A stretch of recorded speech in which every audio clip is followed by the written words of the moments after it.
What does a community association do? How do I stay involved in local politics? Why does shopping local matter? Engaged Citizen is a field guide for those curious about changing the way they engage with their local community. Each episode examines a popular concept through expert interviews delivered in layman's terms.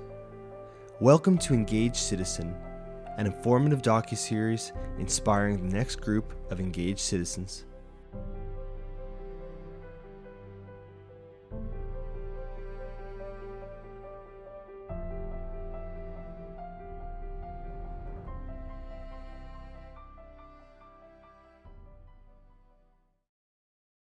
This episode is all about public libraries.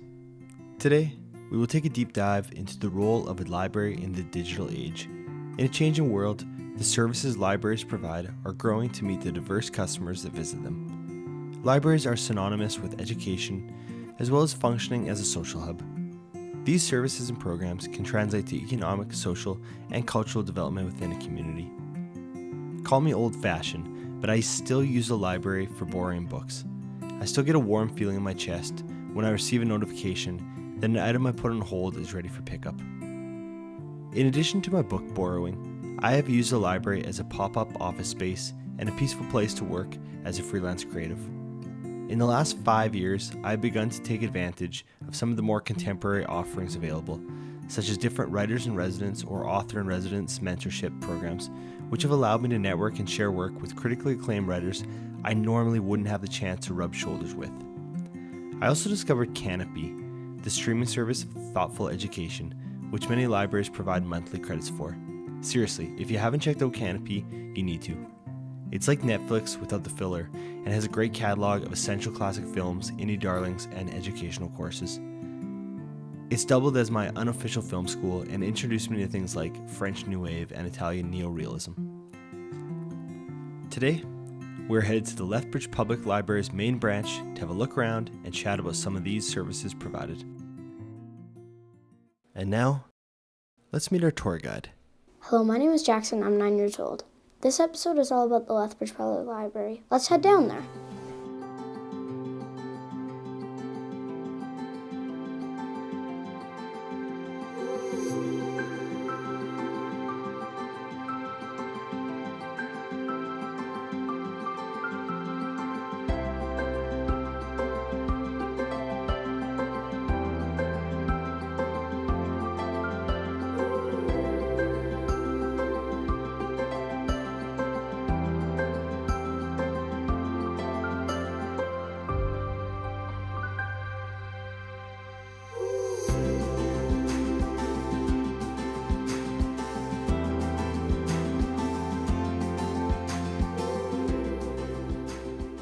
Yeah, my name is Lori Darbo-Wilms, and I am library technician for Children's Services. So I work in the children's department. We serve 0 to 12-year-old children and their families. And as a library technician, I'm responsible for more of like the cataloging end of things, as well as just the circulation department. I also do ordering, some collection development, and supplies, scheduling, things of that nature. I have always been a big lover of the library and of books, so I was so excited to be able to work here. I grew up not quite fitting in. I know that's probably surprising. I seem very normal, but the library was always that place where I could just be myself and be completely accepted. So whenever things were rough anywhere else, I could just be here reading books. The specific memory that makes this a special place for me was when I became a parent. It was a big challenge, and my firstborn child was kind of a handful. So we started coming to the library as an activity, as a place to go, and the staff was always so lovely and wonderful. No matter we were having a good day or a bad day, I went to the programs, we did all of the rhymes, made other mom friends, and so when my kids kind of went into schooling and I was looking to get back into the workforce, I immediately wanted to work here because I knew how much it meant to me. The Lethbridge Public Library offers so many things beyond books. I work specifically in children's, and so in our area we have a toy library, so you can actually just borrow toys with your library card, take them out for 3 weeks, bring them back when you're done. We've also expanded to a physical literacy collection, so we have things like snowshoes and hiking poles, big games and activities. Over the last few years, I've been building a sensory toolkit collection, so things for people who have maybe some sensory needs or just any of us who could use a little bit of extra support in that area. So we offer things like noise-canceling headphones, maybe some different kinds of fidgets and massage tools, a lot of different materials along that line that can just help give that extra support. You can buy, instead of having to go out and purchase it, then you can try it from the library, see what works for you, and save yourself that kind of expense. We also have passes for the museum, the art gallery, different gyms. You can place holds on those like you would a book.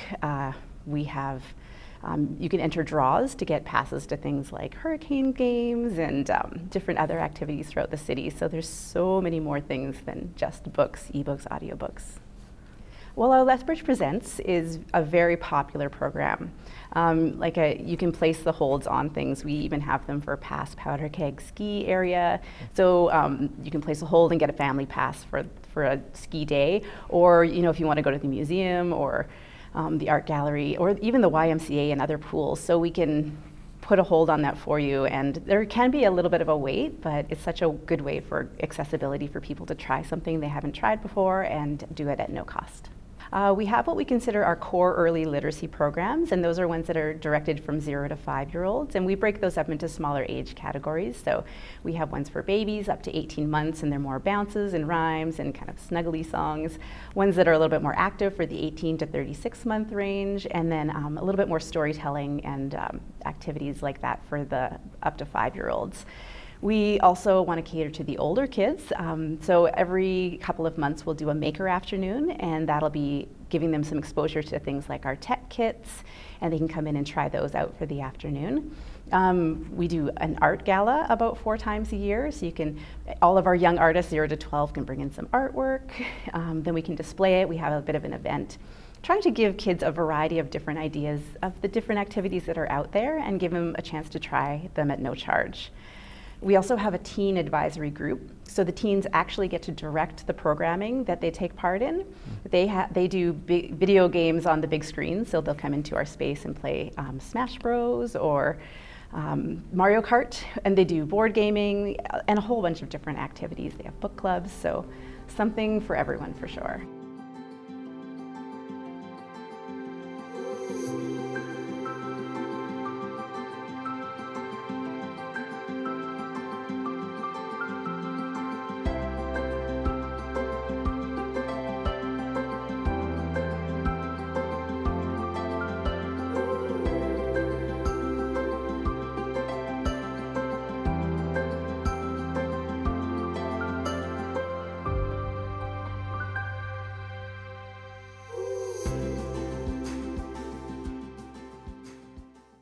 Yeah, so we have a lot of resources for people that are looking for, changing career development or just want to gain new skills with careers.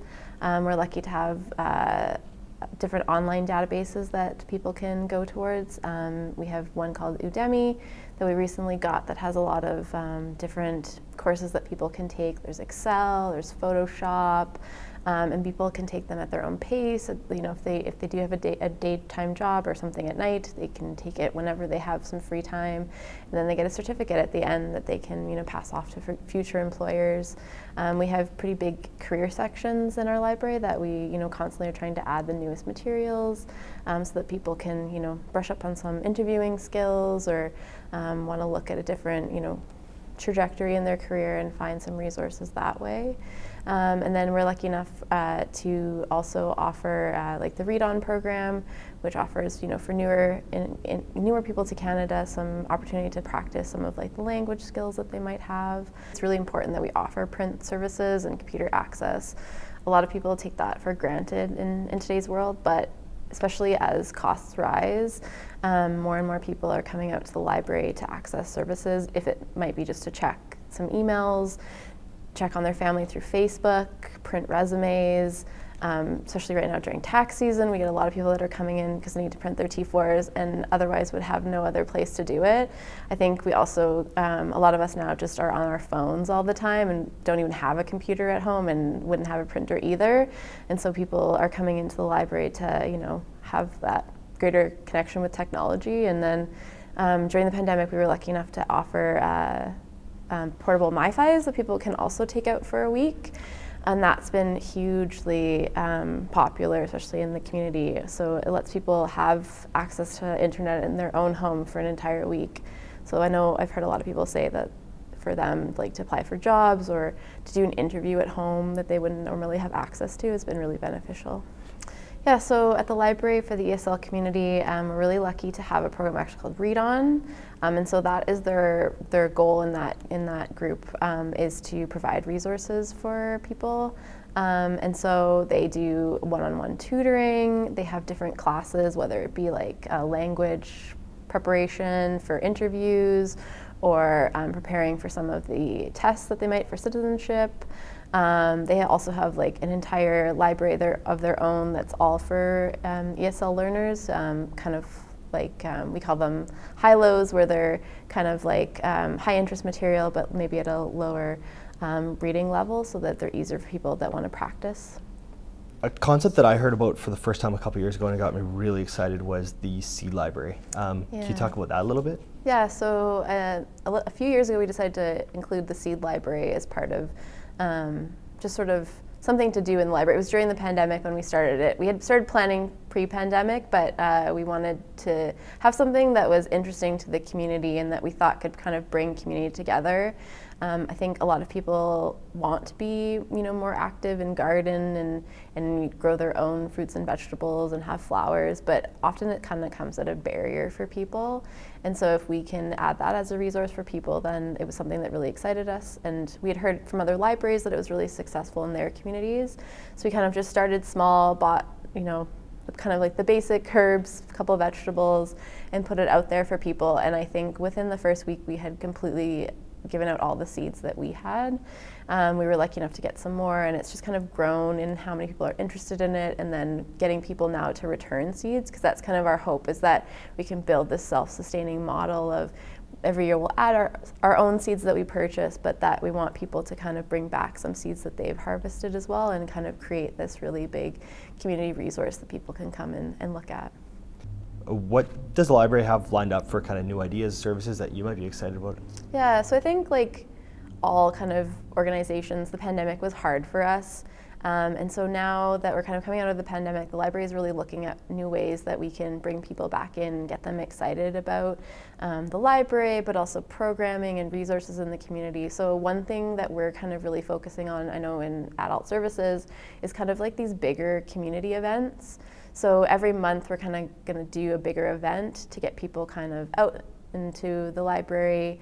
It's going to have multi-focused parts of the day so that there's something for everyone, and just kind of like make them more these kind of community-centered events, because that's what we really see the library as, is this community hub. And so we want to kind of base our new kind of programming in these big community events. So like in March we're doing a record sale, April we'll have Earth Day and we're going to do some programming around that, and then in May we're going to do like a home and garden show.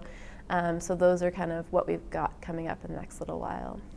What do you see a need for in the future? And maybe sub-question, how is the role of a library kind of continually changing?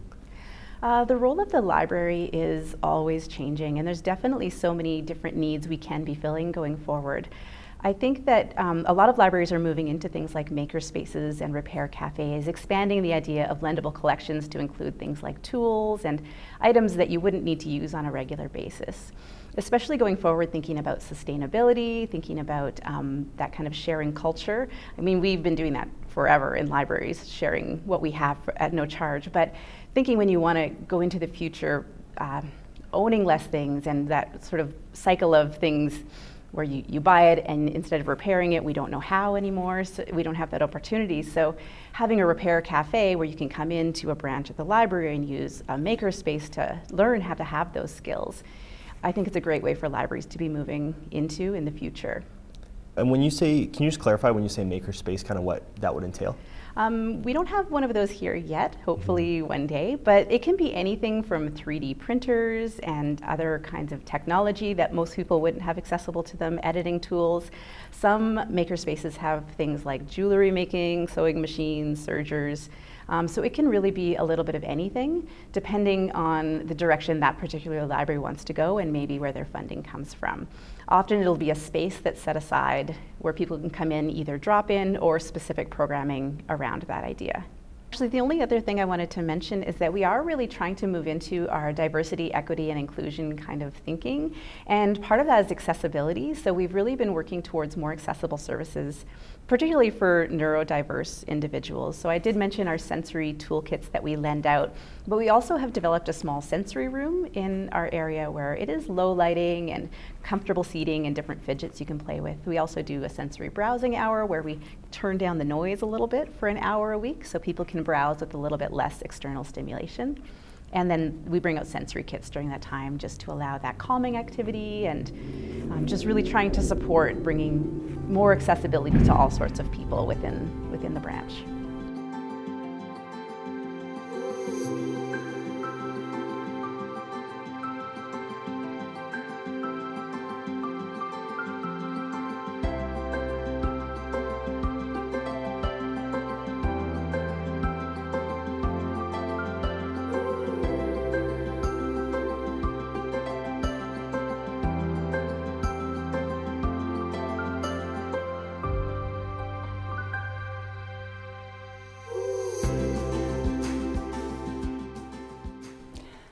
The role of a modern library today is a community connection and a source of information. And I think that people who believe that the services and the importance of the library are from days gone by, they haven't leveraged the opportunity that is housed in every single library. You can get information, ideas, and solutions. It's all right there under one roof, or two roofs, wherever the library is. And you don't have to even go in underneath that roof. The digital format and the information, it is a source for everything that you would possibly need. As I said, it provides a place of information and idea generation. It is, you can go there, you can find out how to start a business, you can find a great recipe, you can find out historical facts. In our library we have the Senator Buchanan room, and it is, if you want to go in and see some history, put on those little white gloves they give you and just see the literature, see the information that's there. It's absolutely amazing.